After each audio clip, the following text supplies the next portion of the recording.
Shalom, selamat pagi saudaraku yang dikasihi oleh Tuhan Yesus Kristus. Mari kita siapkan hati kita dan kita akan masuk dalam doa syukur pagi ini. Biarlah doa pagi hari ini boleh menjadi berkat bagi kita semua. Mari kita siapkan hati kita sungguh-sungguh saat ini saudaraku. Ini adalah saat yang terindah di mana kita akan masuk di dalam hadirat Tuhan. Kita mau menyembah Bapa di dalam kekudusannya. Tanggalkanlah setiap beban, setiap persoalan, tantangan dan masalah, dan arahkanlah hatimu kepada Tuhan. Haleluya. Saat di hadirat-Mu, saat di hadirat-Mu, saat yang terindah, saat yang terindah. haleluya. Saat menyembah Bapa Dalam kekudusan, dalam kekudusan. amin, haleluya. Katakan sekali lagi, saat di hadirat-Mu, Saat di hadirat-Mu, saat yang terindah, saat yang terindah. katakan saat ku angkat tangan, Saat ku angkat tangan menyembah Yesus, menyembah Yesus. mari katakan kepada Roh Kudus, pimpinku. Roh Kudus pimpin Saat ku menyembah, saat ku menyembah. urapi hamba-Mu, Urapi hamba-Mu Tuhan di hadirat-Mu, di hadirat-Mu. mari katakan sekali lagi, saat di hadirat-Mu, Saat di hadirat-Mu, amin. Saat terindah, saat yang terindah.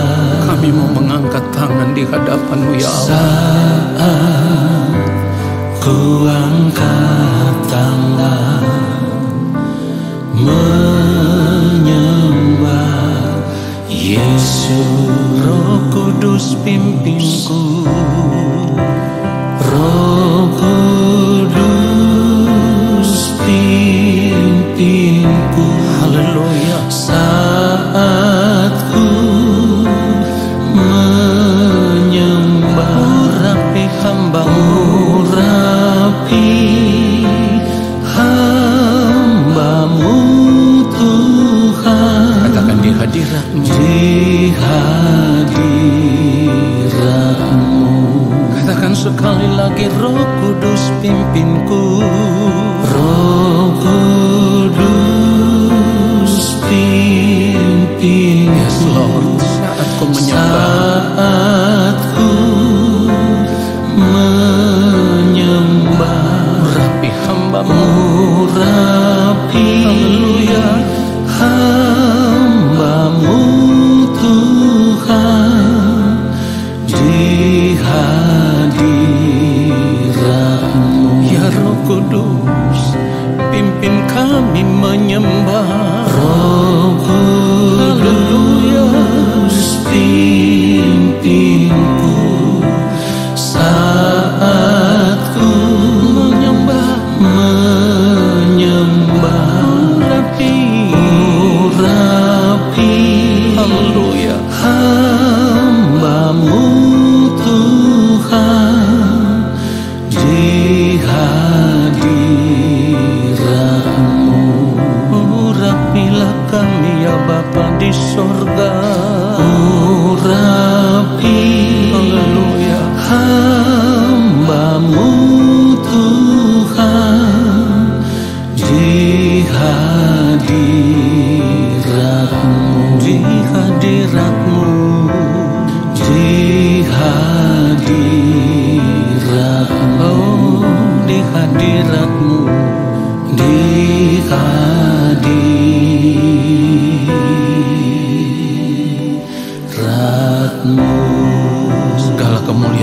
bagi Dia, sebab Dia yang layak menerima hormat dan kemuliaan.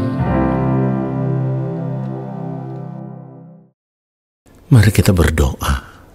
Bapa yang Maha Kudus, Allah yang kami sembah di dalam Tuhan kami Yesus Kristus, Allah pemilik kehidupan kami.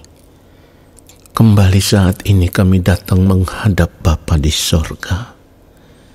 Kami mau duduk diam di dalam hadirat-Mu, dan kami mau mengangkat hati kami penuh dengan ucapan syukur, sebab kasih setia yang Bapa nyatakan di dalam kehidupan kami sampai detik ini.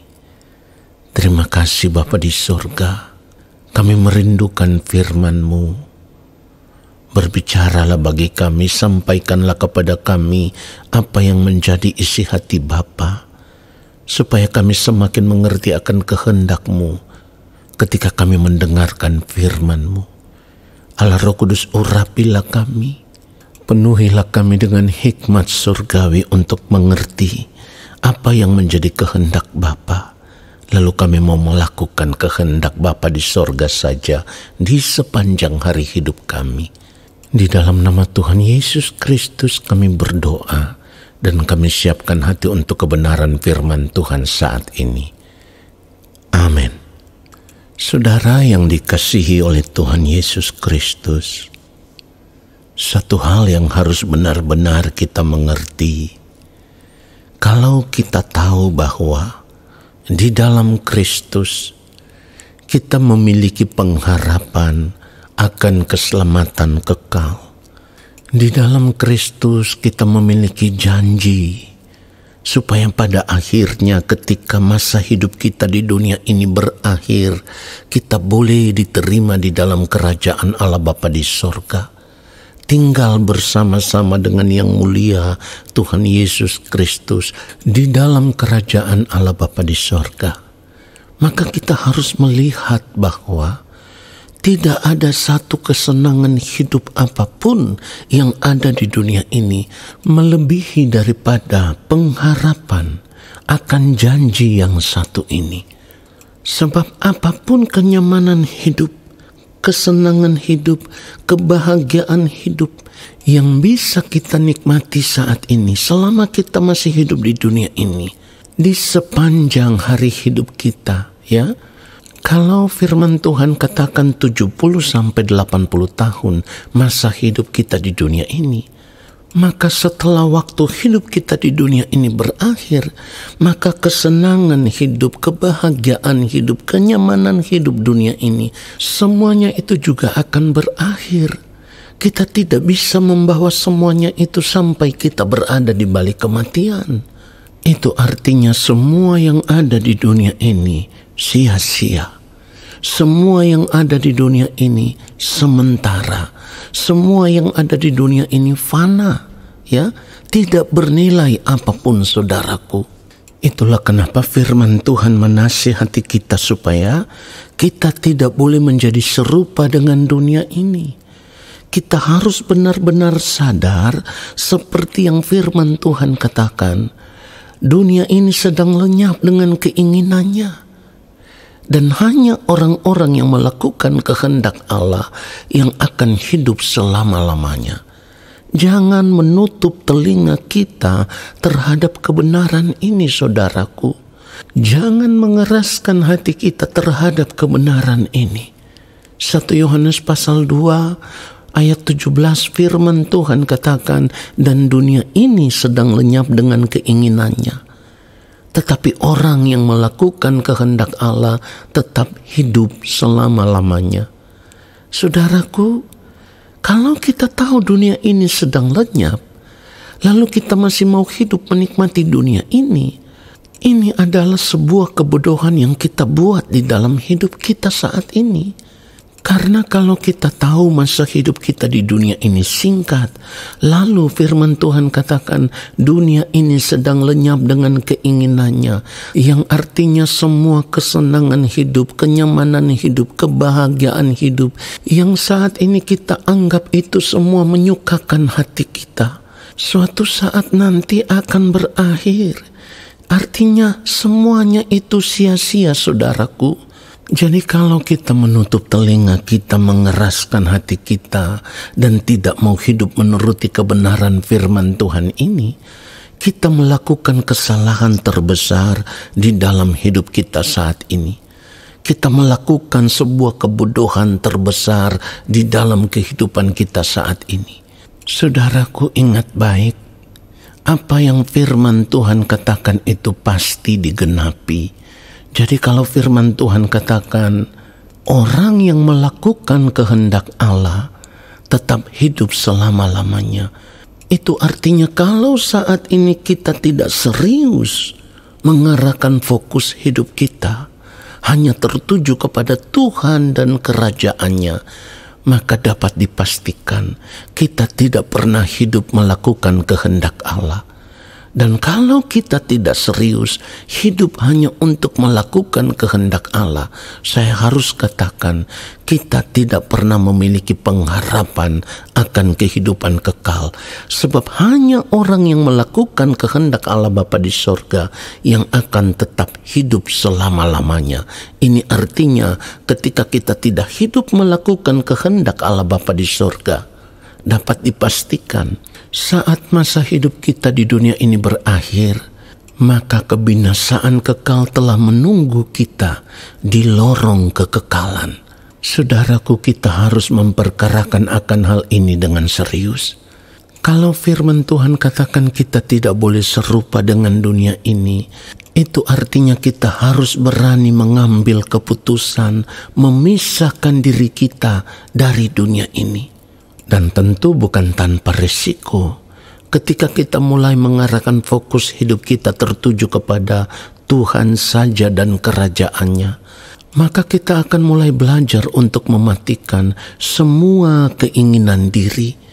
Kita belajar untuk tidak mau lagi menikmati apapun, karena kita mengarahkan fokus hidup kita hanya kepada satu janji, yaitu pada akhirnya kita bisa bersama-sama dengan Tuhan di dalam kerajaannya. Janji inilah yang harus membuat kita berani mengambil keputusan untuk memisahkan diri kita dari dunia ini. Kita akan memperhatikan dengan serius apa yang dikatakan oleh Yang Mulia Tuhan Yesus Kristus ketika Tuhan Yesus berkata, jangan gelisah hatimu. Seperti yang ditulis di dalam Yohanes 14, kalau kita mau membaca dari ayat 1 sampai ayatnya yang ketiga. Yang Mulia Tuhan Yesus Kristus berkata, jangan gelisah hatimu, percayalah kepada Allah, percayalah juga kepadaku. Ayat 2 dikatakan, di rumah Bapakku banyak tempat tinggal. Jika tidak demikian tentu aku mengatakannya kepadamu.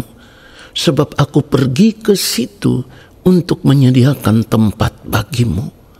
Ayat 3, dan apabila aku telah pergi ke situ dan telah menyediakan tempat bagimu, aku akan datang kembali dan membawa kamu ke tempatku, supaya di tempat di mana aku berada, kamu pun berada.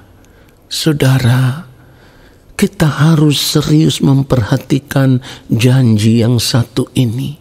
Sebab apa yang dijanjikan oleh Yang Mulia Tuhan Yesus Kristus ini akan membawa kita kepada kesenangan hidup, kenyamanan hidup, kebahagiaan hidup yang penuh dengan kemuliaan. Dan kebahagiaan hidup yang seperti ini tidak akan pernah hilang lenyap. Kekal, saudaraku. Saya katakan sekali lagi, kekal, ya, tidak akan pernah hilang.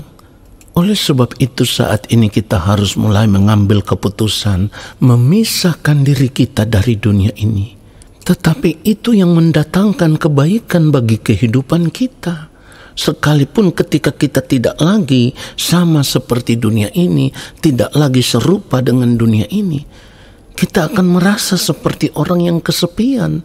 Tetapi itu bukan sebuah masalah, sebab ketika kita mengambil keputusan untuk memisahkan diri kita dari dunia ini, lalu kita hanya mau duduk diam di kaki Tuhan, menikmati Tuhan saja, merindukan Tuhan saja lebih daripada apapun yang ada di dunia ini.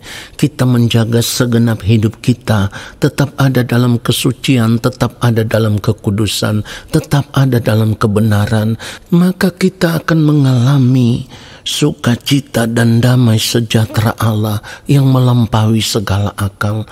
Kita akan mulai mengalami Tuhan, kita akan merindukan Tuhan lebih daripada apapun. Kita akan memiliki perasaan yang luar biasa di mana kita tidak ingin terpisah dari Tuhan. Tetapi tentu sekali lagi saya harus katakan, untuk bisa benar-benar mengalami Tuhan, kita harus serius mengerjakan akan hal ini. Bersekutu dengan Tuhan, memberi diri untuk menikmati hadirat Tuhan, menantikan lawatan Tuhan ketika kita ada di dalam persekutuan dengan Tuhan. Kalau kita serius melakukan ini, maka itu akan memberikan satu rasa kebahagiaan yang tak terkatakan, saudaraku, jauh melebihi kebahagiaan hidup apapun yang ada di dunia ini. Pertanyaannya sekarang, saudara mau atau tidak? Ingat, orang yang tidak belajar untuk menikmati Tuhan selagi masih hidup di dunia ini, maka ia juga tidak akan pernah dikenal oleh Tuhan ketika nanti berada di balik kematian. Jadi mari kita serius memperkarakan akan hal ini lebih dari semua persoalan hidup apapun yang sedang kita hadapi saat ini. Kita harus tetap percaya bahwa orang yang mau terus berjalan dengan Tuhan, merindukan Tuhan lebih daripada apapun, mengingini Tuhan lebih daripada apapun, maka orang-orang seperti ini tidak akan pernah ditinggalkan oleh Tuhan. Itulah kenapa secara pribadi saya sendiri belajar untuk tidak mengingini apapun yang ada di dunia ini, saudaraku. Saya mengajak kita semua, ayo kita mulai berjalan bersama-sama dengan Tuhan. Percayalah, Dia akan memegang tangan kita melewati arus dunia ini, melewati gelombang dunia ini. Dan Roh Kudus akan menuntun kita untuk terus hidup di dalam kebenaran di sepanjang hari hidup kita. Sampai masa hidup kita di dunia ini berakhir, kehidupan kita boleh ditemukan berkenan di hadapan Allah Bapa di sorga, dan kita akan diterima di dalam kerajaan-Nya. Tuhan Yesus memberkati kita semua. Amin. Mari kita berdoa, saudaraku. Bapa, terima kasih untuk kebenaran firman-Mu yang kembali menyadarkan kami bahwa kami harus mengambil keputusan untuk meninggalkan dunia ini, mengambil keputusan untuk tidak lagi menaruh hati kami di atas kebahagiaan dunia yang sia-sia, di atas kesenangan hidup dunia yang sia-sia. Saat ini kami mau mengikatkan hidup kami dengan Engkau saja, ya Tuhan. Kami mau belajar untuk merindukan Engkau lebih daripada apapun yang ada di dunia ini. Terima kasih Bapa, firman-Mu menyadarkan kami dan memberkati kami. Saat ini kami mau mengangkat tangan di hadapan Allah Bapa di sorga. Kami percaya Engkau akan memberkati kami semua. Turunlah atas kehidupan kami segala berkat kasih karunia daripada Allah Bapa di sorga.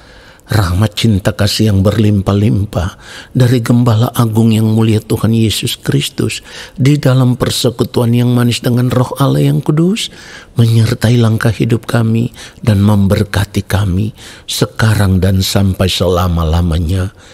Amin. Saudaraku, percayalah ketika engkau berjalan bersama-sama dengan Tuhan, Tuhan bukan saja menyertai langkah hidupmu, tetapi juga Dia akan memberkati hidupmu. Shalom.